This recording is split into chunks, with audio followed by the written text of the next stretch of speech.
Okay. So, hello, everybody. My name is Sarah Kaufman. I am the program assistant at the Roebling Museum. And today I want to thank everyone for coming and joining us for this special event in our new research Zoom series.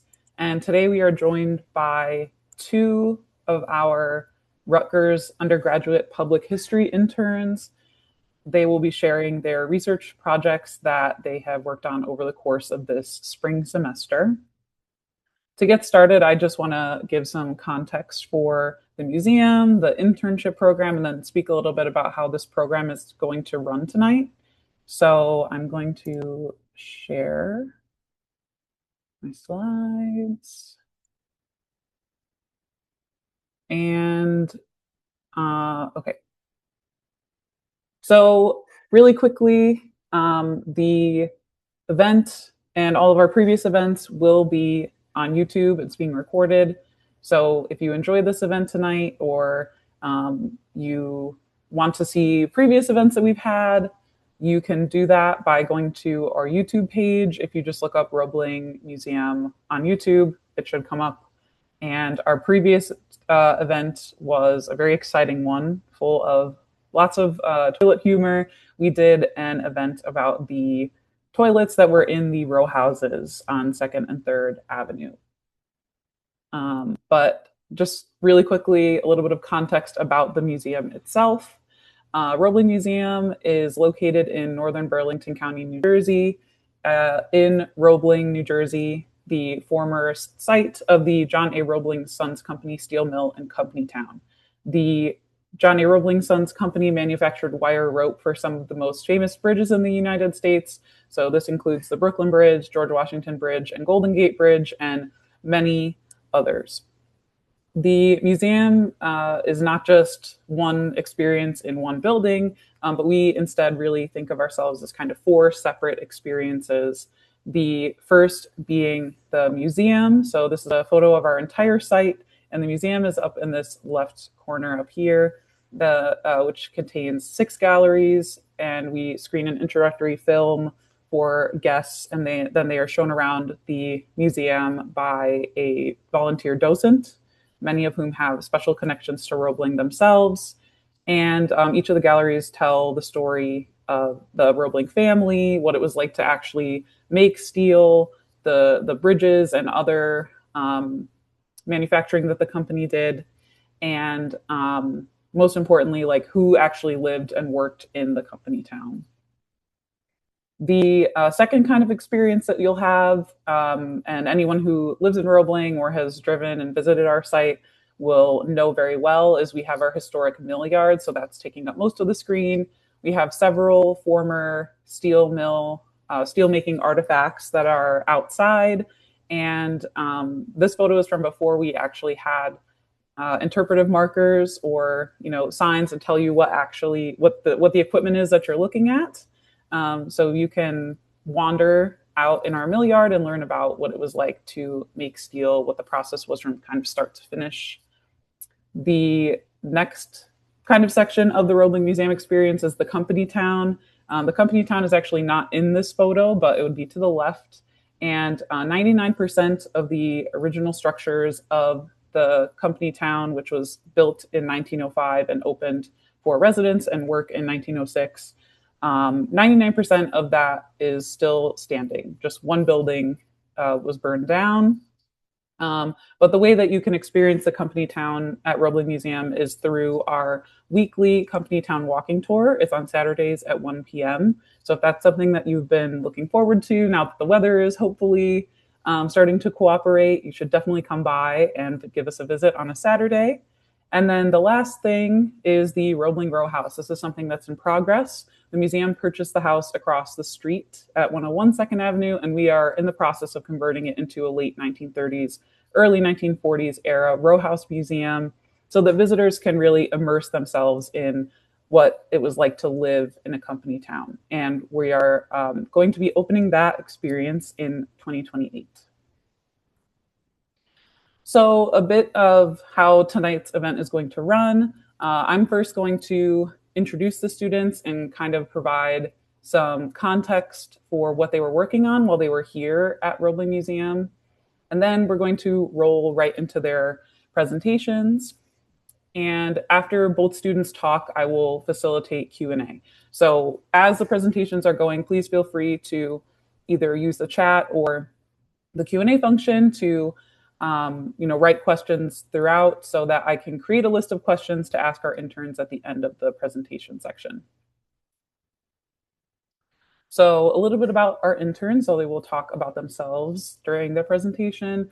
Ryan Falkin is a rising junior at Rutgers University, New Brunswick. They are majoring in history and religion and minoring in medieval studies.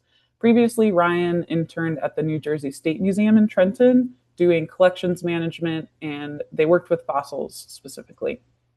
Ryan's research interests and scholarly interests lie at the intersection of the early history of Christianity and women's history. So their time at Roebling, they were a little bit outside of their typical focus, but that did not affect Ryan's ability to really immerse themselves into what all there is to know and learn about Roebling. And in their free time, Ryan enjoys sewing, quilting, and going to concerts. Our next intern is Steven Zavacky. Steven is also a rising junior. He's majoring in history and minoring in both archaeology and American studies. And after he finishes his bachelor's, he's planning to pursue a master's degree in social studies education at the Rutgers Graduate School of Education. He's a proud trombonist in the Marching Scarlet Knights, and he serves as the alumni relations specialist, historian, and archivist for the band. Steve's research interests include the Industrial Revolution, labor history, and the Gilded Age. And in his free time, Steve likes reading comic books, watching movies, and TV. So both Ryan and Steve are working towards their public history certificate. This means that in addition to their majors and minors that I just kind of talked about, they are taking classes that train students to think about how history and historical knowledge are publicly circulated, while also offering hands-on experience in history-related careers. One of the requirements for the public history certificate is an internship at a museum, archive, or historic site. So they were both placed with us for that experience at the Roebling Museum. While they were working here with us, their experience was really divided into 3 parts. The first part is the main project. So that would be creating an exhibit plan draft. So recently at the museum, we added 2 new small exhibit cases near the room where we screen our welcome film. So that's what this photo is here. The gallery on the left is going to be a separate exhibit space. But the gallery on the right, exhibit on the right, we're hoping is a rotating research-driven exhibit that really we could rotate out frequently to kind of, share what we're working on at the museum. So the interns they worked on projects and selected topics that interested them that they would turn into an exhibit concept that would be displayed in this space here. So once they selected topics, which Steve's topic is military and labor history and their intersection in Roebling, and Brian's is women's roles in Roebling, specifically through the focus of love and courtship.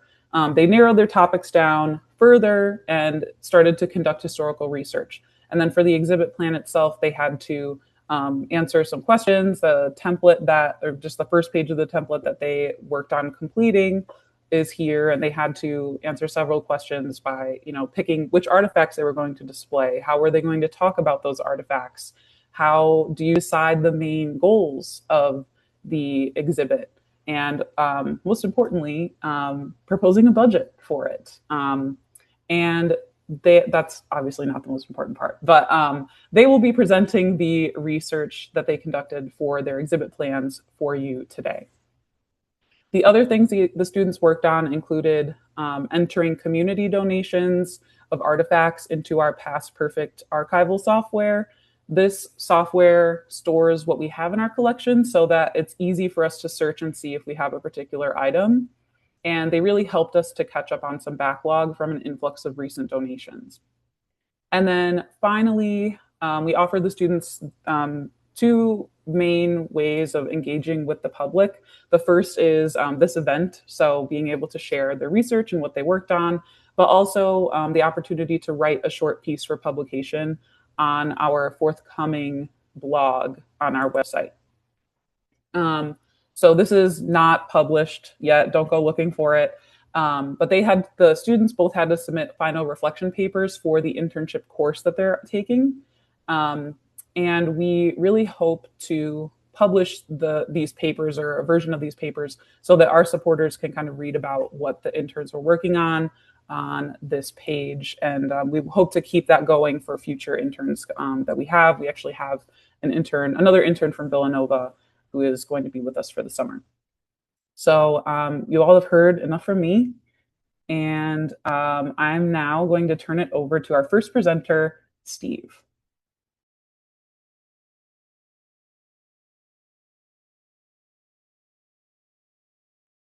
Okay, hello, hello. My name is Steve. I will be presenting a little bit about my research project. I have titled it They Were Made of Steel, an examination of the Roebling veteran experience. So on the agenda today, I will be going through some basic introductions, a little project synopsis, the case studies I'm working with, the exhibit plan itself, some conclusory remarks, and finally, some contact info. So first off, who am I? Hi, I'm Steve. I'm a junior history major at Rutgers. As you've heard before, I'm the historian of the Marching Band, the Marching Scarlet Knights, and also the Pi chapter of Mu Beta Psi, which is the National Music Honors Fraternity. I just finished my internship at Roebling. So in order to dig into this, I want to get into a little bit of context. So I'm going to start off with this timeline, which is going to talk about Roebling in relation to war. So we can begin that with the Civil War with 1861. So essentially, the John A. Roebling Sons Company began with John Roebling himself in 1848. By the outbreak of the Civil War, John Roebling had worked extensively on developing suspension bridges with his relatively small workforce in Trenton and his 23-year-old son, Washington. Now, at the outbreak of the war, John Roebling himself told his son, Washington, he'd be eager to fight for the Union if only he was a little younger and a little healthier.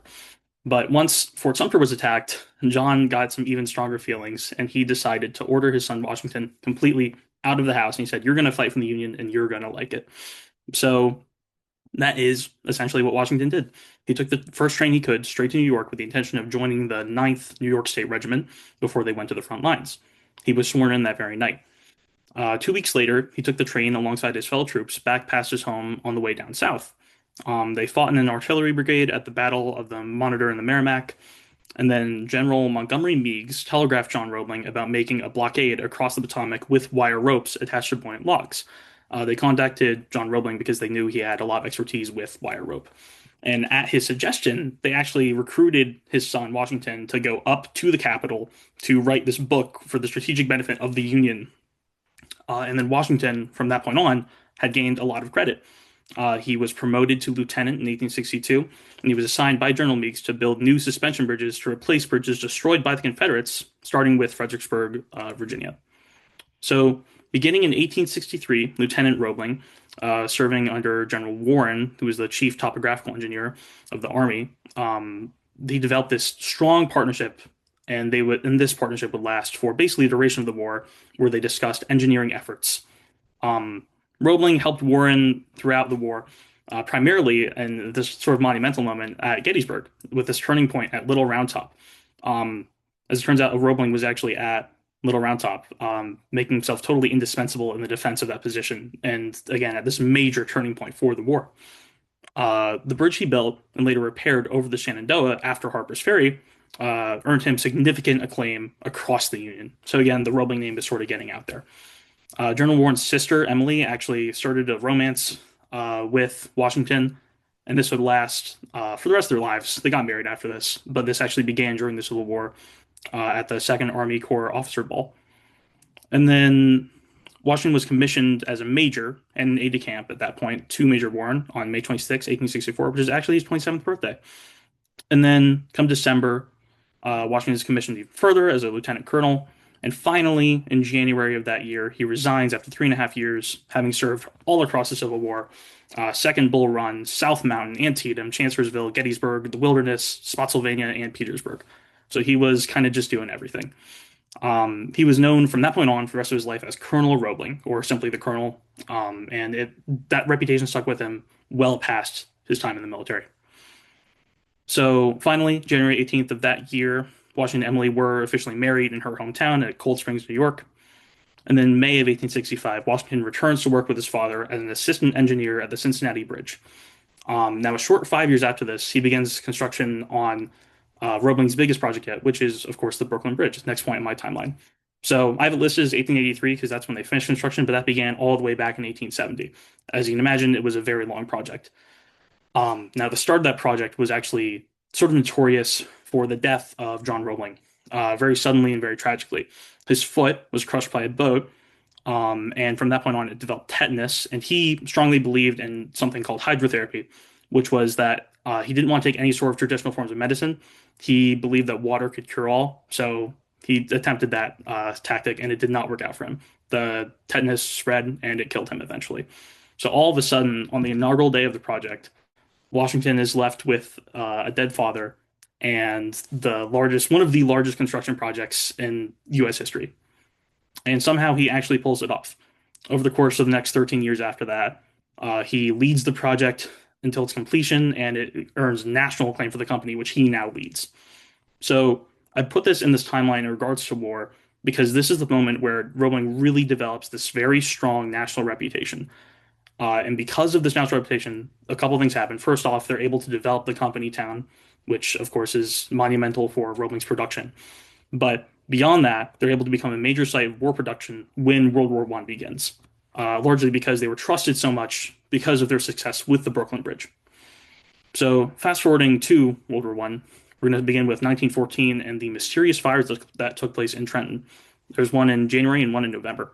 So these are notable because these fires destroyed basically half of all Roebling production. It was millions of dollars of damages, and these are really interesting in the context of war because these fires were largely suspected to be sabotaged, largely by German spies, because the alarm systems were cut for both of these fires. So as a result of this, Roebling's production is halved. And again, this is before the U.S. enters the war, even. So this is a preemptive strike against American production on the suspicion that they will join the Allies. And join the Allies they did. On April 6th, 1917, Congress officially orders they're going to war against Germany, and Roebling is pretty much immediately put at the spearhead of war production. Um, what they do, despite their limited resources, is they lead the production of 78 million feet of galvanized wire rope, which were used to deploy 70,000 mines across 230 miles for the North Sea mine barrage. Roebling produced about a third of that, plus 4.4 million more for the Adriatic Sea mine barrage, and then 3 million feet for the defense of various local harbors. So these numbers are, again, really substantial because their production was totally cut in half by the fires, and they hadn't recovered yet, but they were still producing in insane amounts. Um, Come March 1919, they see the results of that directly when they get a report from a commander of the U.S. mine laying squadron who tells them outright they have destroyed 23 German subs and they've caused a full surrender of the German fleet. If you know anything about World War I, this is a really, really interesting moment because so much of Germany's strength lied in their fleet, their ability to attack quickly with their submarines and cause extensive damage, such as with the Lusitania, for example. That ability was completely destroyed by these mines, which were laid on these nets, which of course Roebling was largely responsible for. So essentially, yeah, without a submarine fleet, Germany's primary leverage for getting good terms at the end of the war was totally destroyed. They were powerless without that, and they had no choice but to surrender and accept the terms they were offered when the Treaty of Versailles came. So, very interesting moment. And to end the sort of World War I era of it, 300 rope makers actually, towards the end of the war, went on strike in May of 1918. And this is really interesting because they were demanding greater compensation for their immense effort. And at the end of the day, they actually didn't get it during that strike because Roebling's offer wasn't up to par with what they asked for, which what they wanted was a 10% pay increase. And they didn't get it, which is insane because they were working absolutely to the bone for the company to make this work. Longer hours, harder work, as intense as you can imagine. Again, because their production was cut in half and they were still trying to make up for it. So Um, it begins this series really of war production centered strikes with Roebling. That we're going to continue with World War II. So 1941 marks the biggest strike in Roebling history. This is in the months before U.S. entered World War II, where again they're ramping up production because they know war is coming, and they know it's going to affect them sooner or later. And regardless of whether the U.S. enters the war, they still need to make war products for trade with other countries. So Roebling ramps up production, and the workers go on strike again because they feel like they're not being fairly compensated, they're being overworked, etc. So similar to the strike after World War One, again, the largest efforts are all in the framing of war production. We sort of see this cycle emerge, right? Of war production pushing workers to the limits, they're demanding more pay and less hours, and the company keeps on fighting it. Unlike previous strikes, this is really fascinating because this was actually a success for the workers. They did earn 18.5 cents more, but it was a lot of hardship to get there. So it was a really divisive moment in the company history. And our final point on the timeline is the company shut down in 1974 on September 15th. This actually fits into a war timeline more than you might realize, because this was in relation to a very significant milestone with the war in Vietnam finally ending with the US disengaging only about a year prior. And the deficits from the Vietnam War and the sort of end of the post-World War II economic expansion era created this really big recession throughout the whole first half of the 70s that affected the entire Western world, but especially the United States. Roebling was in many ways a casualty of that. It was an economic decision to close the company by the new buyers who were Colorado Fuel and Iron, who had just bought the company, and a huge factor in that economic decision was the deficits from the U.S. dealing with the Vietnam War and how much money they'd spent on that. So that is essentially how war relates to the Johnny Roebling Sons company. So what actually is my research project? What does that set up? My aim was to explore the experiences of veterans in Roebling using the stories of multiple Roebling veterans as a case study on the effects of war on a small town. Some key conceptual questions, right? I want to talk about what connects steel workers and military service. How does a life of service, both in the military and the steel mill, affect someone physically and psychologically? And did the typical work of company town provide a strong foundation for a military career, or vice versa? Some aims and objectives. So I wanted to engage with local history and personal stories, interpret a diverse set of narratives from a wide variety of sources, and feature the Roebling story top to bottom, from Washington all the way down to the lowest level employee. So with that, I've developed some case studies split across thematically into these three different sets, each discussing two people. So my first deals with Roosevelt Bennett and Washington Roebling because they both entered these sort of bridge building roles as a result of their experience at Roebling, and there's an interesting connection there. Next up, I want to talk about Bill Spencer and George Sampson because they both discuss in their oral histories the strong emotional toll of being soldiers and how it affected them throughout their lives. And finally, I want to talk about Ken Ebach and Bill Guyenge because they both ended up on places they had never been before, total opposite ends of the earth. And despite that, their origins in Roebling still mattered more than ever. So, beginning with Roosevelt Bennett, he was an African American man born in 1921 in Roebling. He grew up right on Railroad Ave.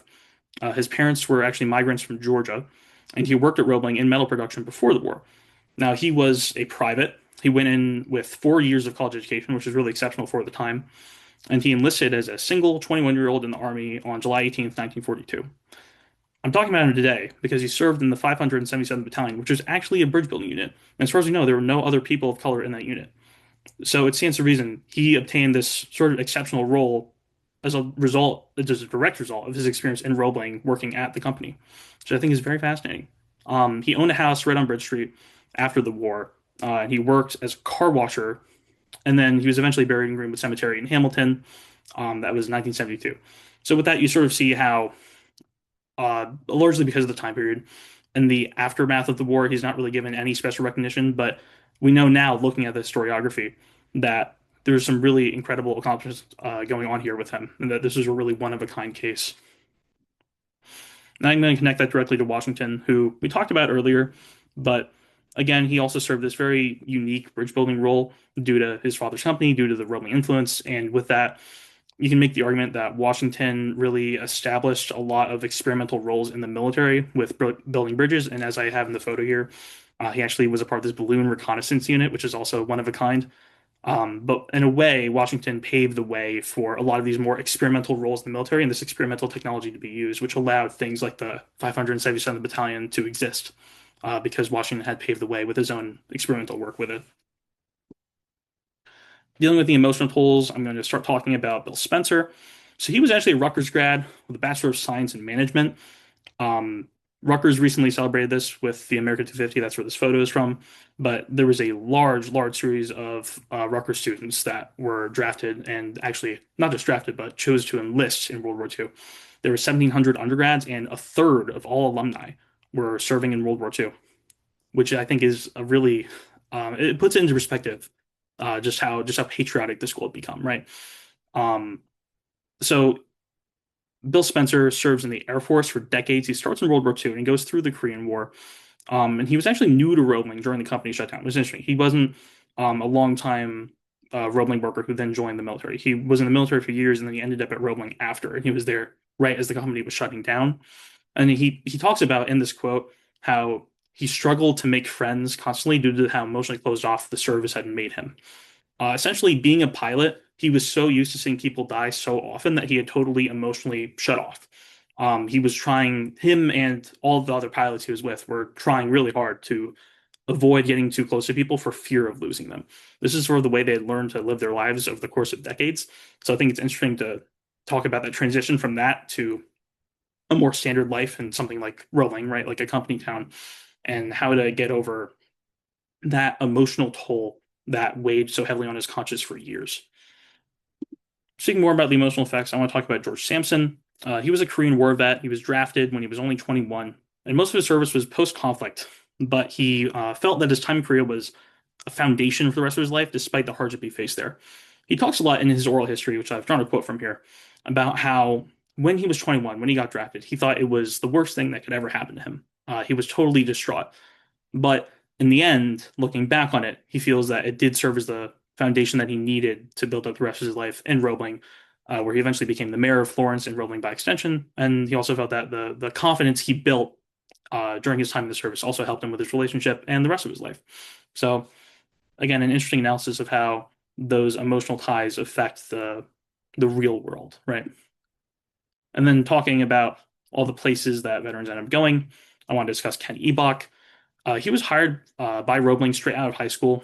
Um, and then he was hired during the 1939 production increase as a result of the war. So again, the US was not involved in the war yet, but because they had seen everything that was happening in Europe, there was this production increase. They were hiring more people as a direct result of war affecting the world. And again, preemptively considering if the US were to enter, that they need to bring production up because they will be getting worked harder, which is what happened, of course.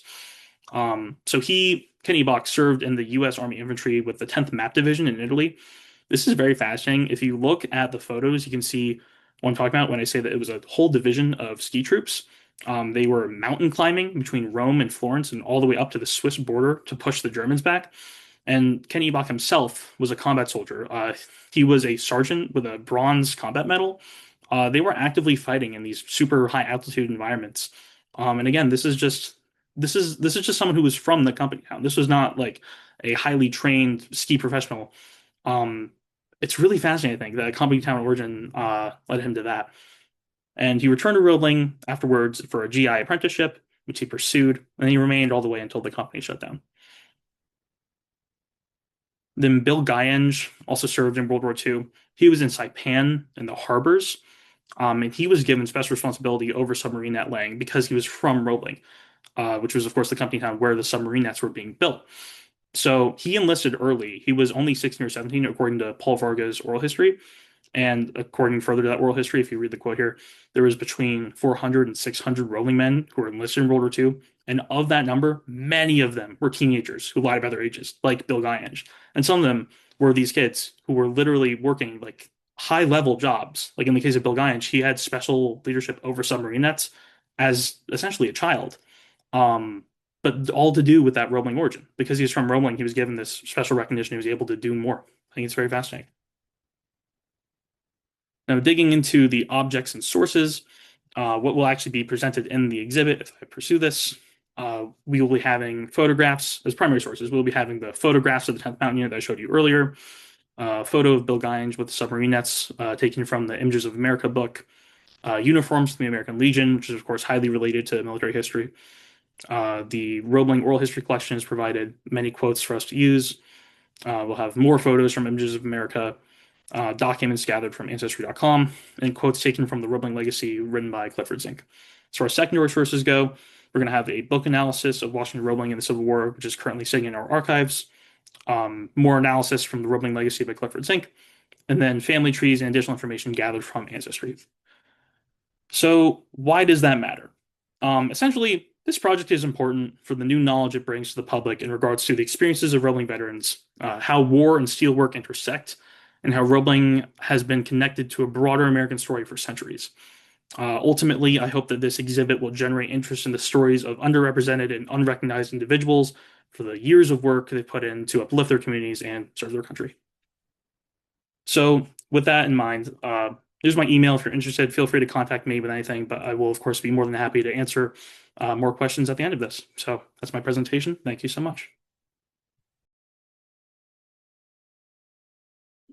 Great. Thank you, Steve. And now we will turn it over to our second presentation, our second presenter, Ryan. Hi, everyone.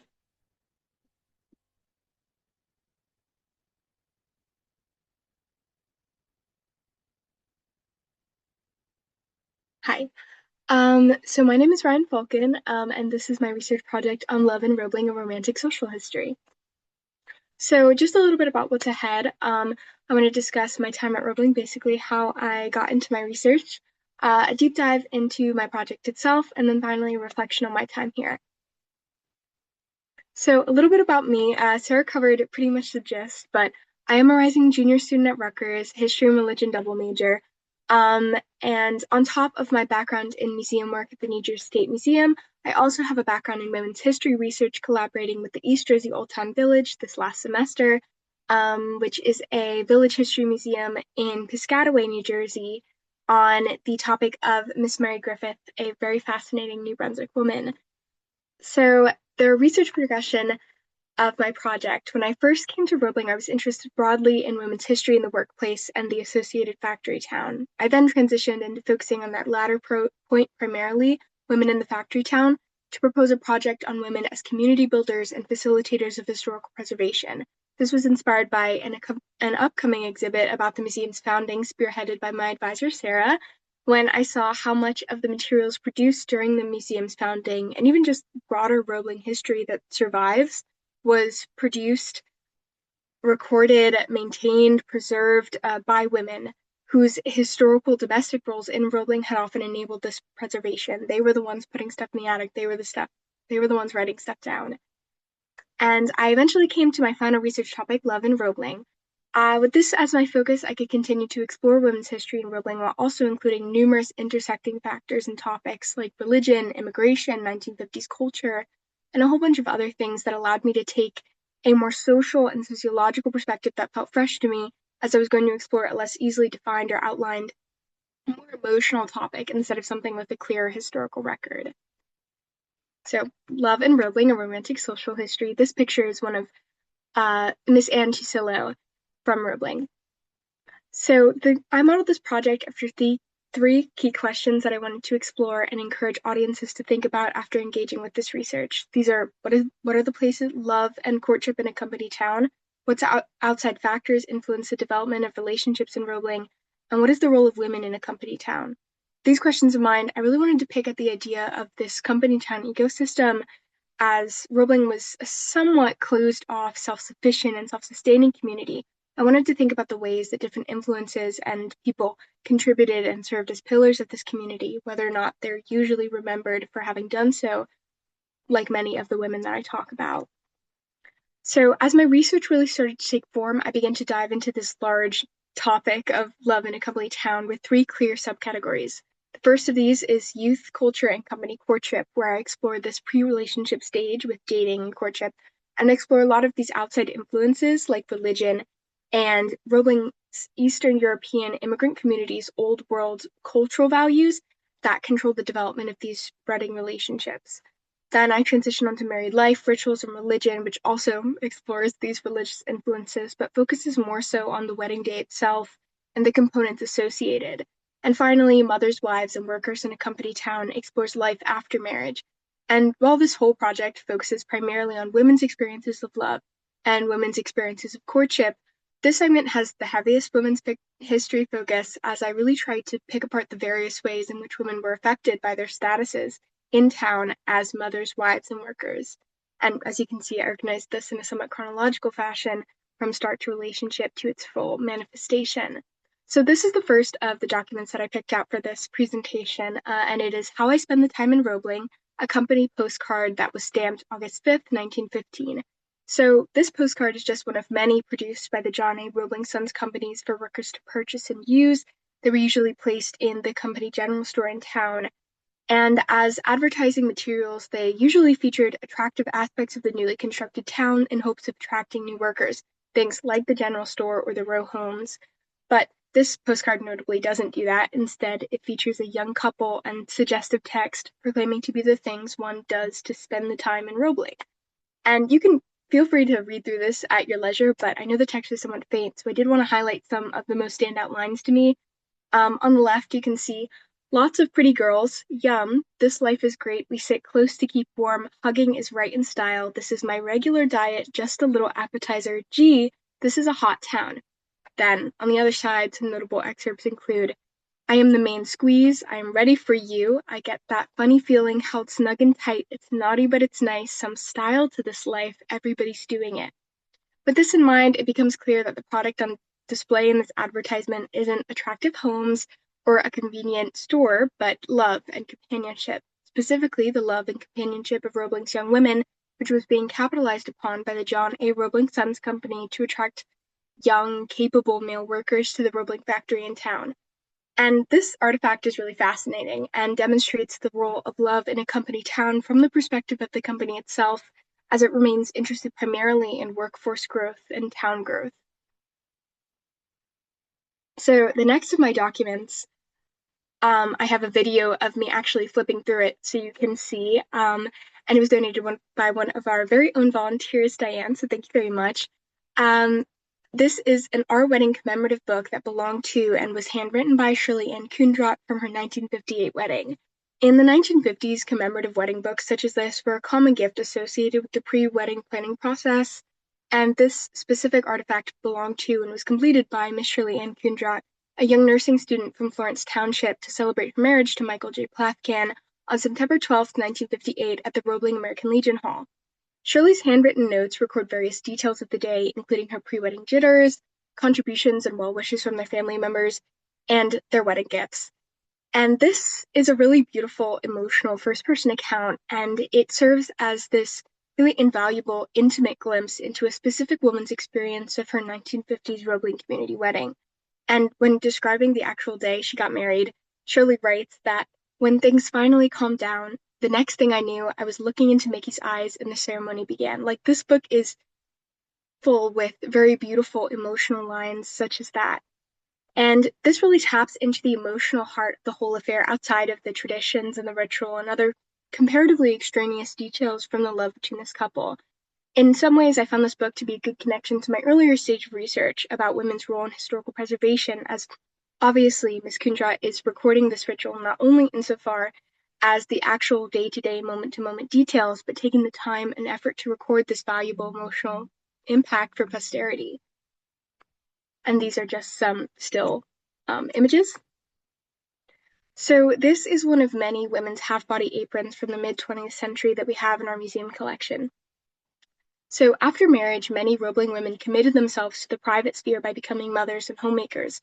While their husbands or sons labored in the factories making steel wire, they worked within the home doing domestic tasks such as cooking, cleaning, and child rearing. Some Roebling families also hosted boarders, which were like tenants that rented spaces or rooms within the row homes and lived alongside the house's occupants. These boarders were typically unmarried men, again, for whom the host and women of the home would cook or clean up after as part of their rent agreement. Thus, it sort of operated as a more informal version of the Working Men's Hotel, a dedicated boarding house for factory workers in town. And regardless, these women operated as an invaluable part of the working class Roebling community by uplifting and caring for these workers, whether or not they were family, on top of the work that they were already doing, caring for their husbands and their sons, which were working at the factory. This is one of my favorite documents that I've picked out. So these are some associated Roebling Mother of the Week highlights featured in the War Worker newspaper. The War Worker was a local publication based in Roebling, New Jersey that ran from 1942 to 1945 during prime American involvement in World War II. It encouraged Roebling residents to buy war bonds, discussed the factory's war manufacturing, like wartime rationing, and highlighted residents' personal stories in relation to the war. This latter point included the women highlighted during Roebling Mother of the Week. These women were typically the mothers of young men in active service who occupied unique, supportive roles in their respective homes and social spaces. However, these women in these articles are reduced almost entirely to their roles as mothers and wives. Very little of these supposed highlight comments highlight the women actually involved as her own individual.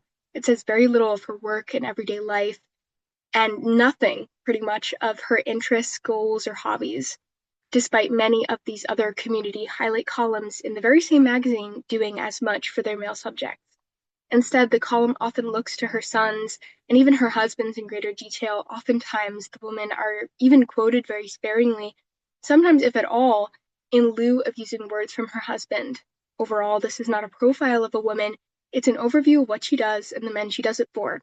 This is one of the best representations to me of the sort of double-edged sword that these women faced as they were uplifted as wives and mothers, and the roles that they did perform in these communities in these identities, but also punished for the way that they were erased of their personal identities and their individuality.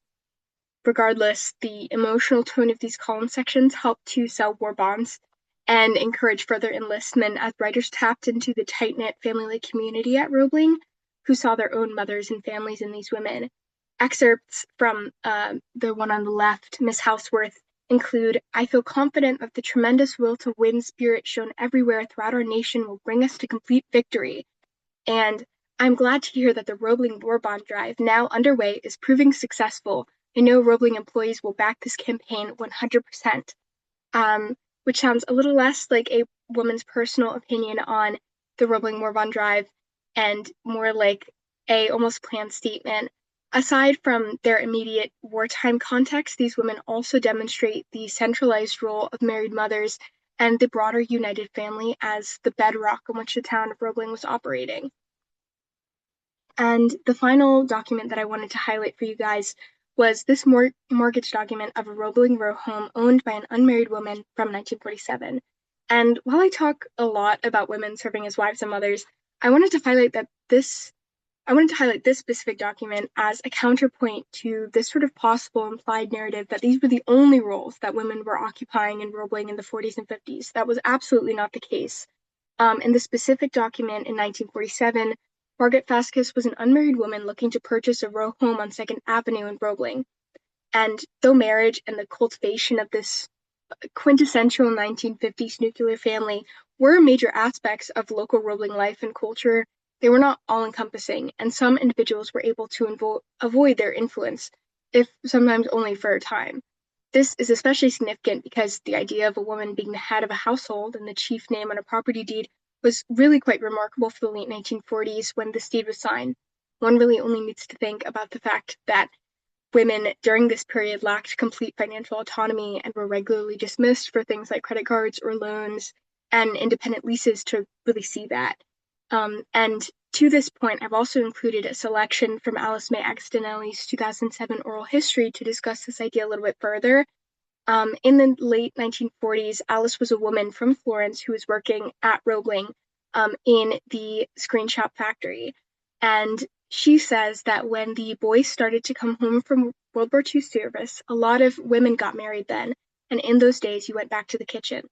To be the head household on a deed, Fascus would have been an adult, and her residence in town implies her status as a mill worker, a screen shop operator, or factory secretary, which were the most common jobs that women had at Roebling professionally. And as such, she would have been one of the many women who worked while single but one of the few who continued to do so into her full adulthood, as many transitioned into the domestic sphere as they got married. But though she was the minority, not the rule, she demonstrates that women did not need to be mothers or wives to contribute to this Roebling town ecosystem, and also that it was not completely or utterly unheard of for a Roebling girl to make her own way in the world as an independent woman. So I wanted to reflect a little bit more on my time here and talk about the progression of my project insofar as successes and failures. I created this document, Roebling Romance, a love story submission form, because I really wanted to highlight more individual stories and romances within Roebling. I loved the oral histories, they're absolutely fascinating, but I wanted a wider view of people and their experiences. However, this form did not work as desired. I didn't get that very much engagement on it, so I pivoted more to the oral histories in our collection.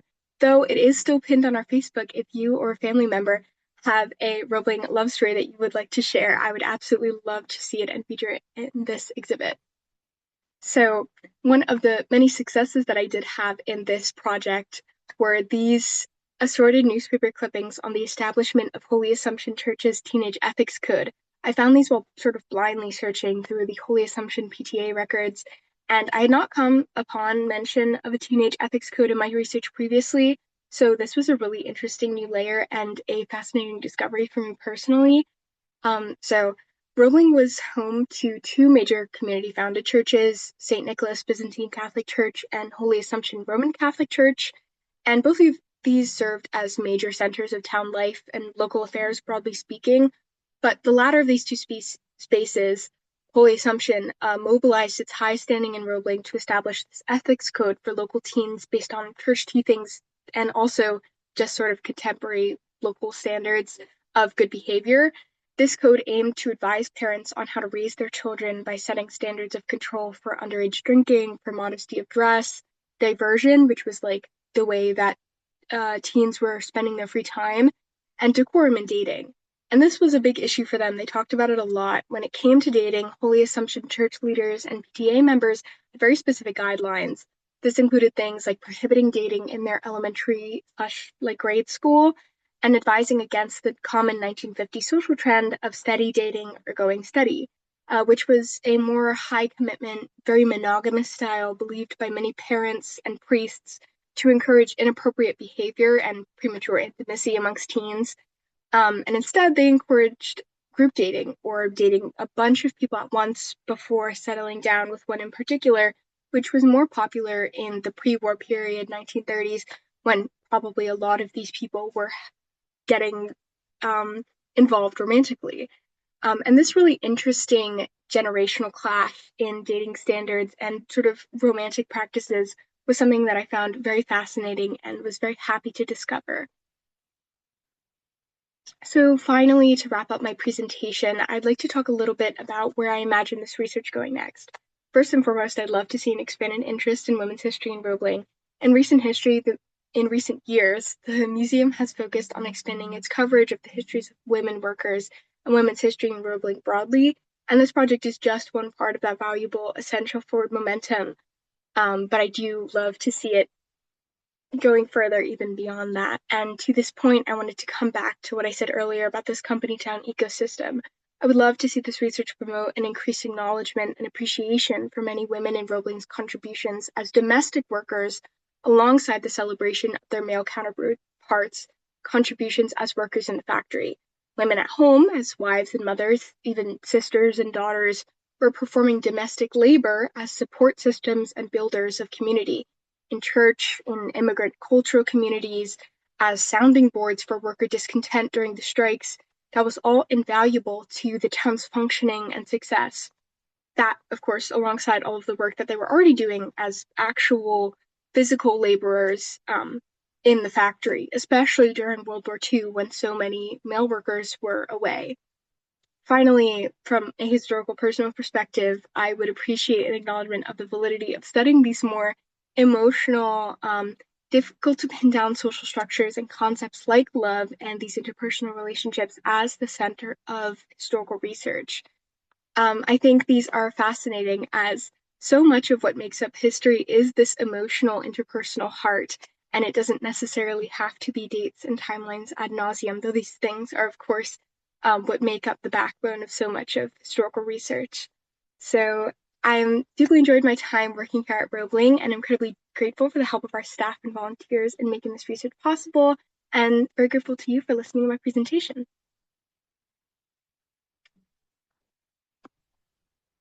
Thank you so much, Ryan. So now we are going to pivot to the question and answer portion of tonight's program.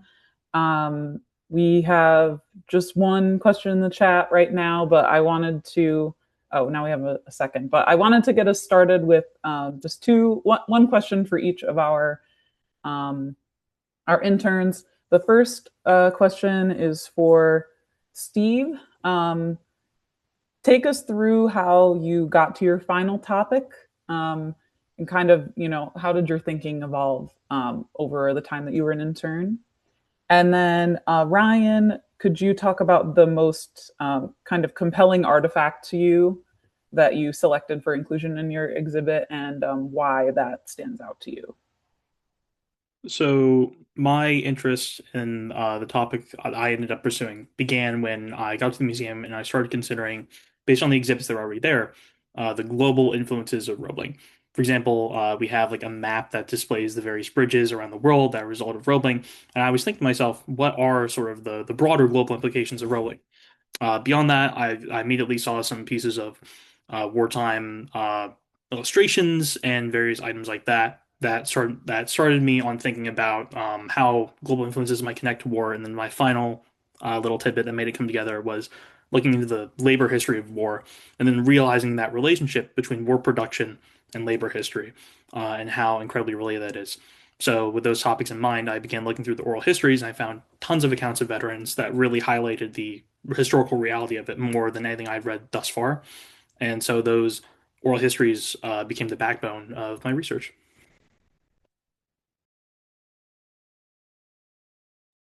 I was muted. So I think the most compelling artifact that I had academically would be the postcard about what to do in Roebling. I thought that was really fascinating, as it really demonstrated the way that it was advertised and sort of promoted by the company. But from a personal perspective, and insofar as the love component of my exhibit, I really do love the Our Wedding book. I think it is such a beautiful and intimate perspective on the whole experience, as well as very valuable academically, as it walks you through the actual rituals and very physical, tangible components of that quintessential 1950s Roebling wedding. So I would say both of those are equally as important to me. Great. And then we're going to dive into our questions from the audience. So our first question is for Ryan. Laura asked, were the workers at the company town a homogenous group in terms of ethnic background? And did this impact the dating within the town, or was it more on the religious background of the individuals? There was a lot of variation from various Eastern European immigrant culture groups, and either also immigrants from other areas of Europe, insofar as how it affected sort of like dating intermingling in those cultural stand or the teenage ethics code for dating.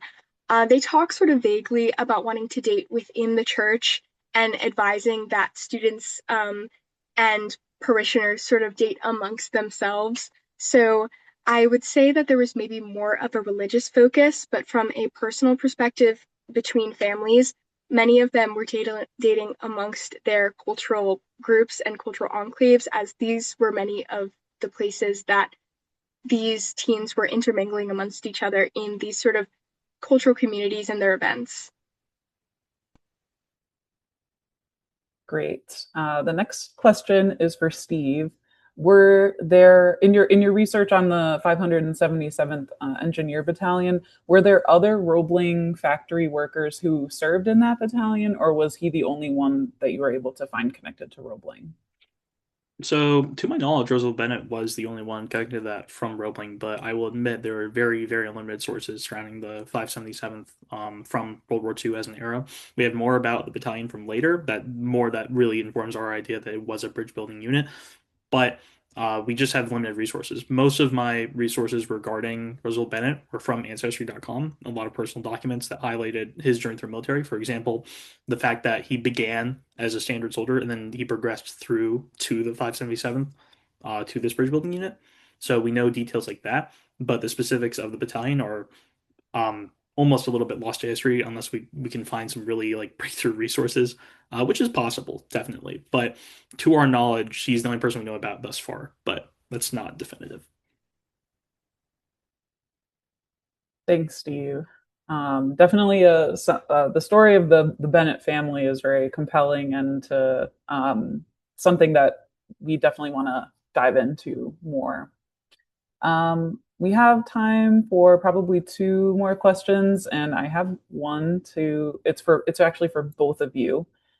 What did you see while you were in the collections or in the archives that didn't fit your research, but was really interesting or cool or random that sticks out in your mind?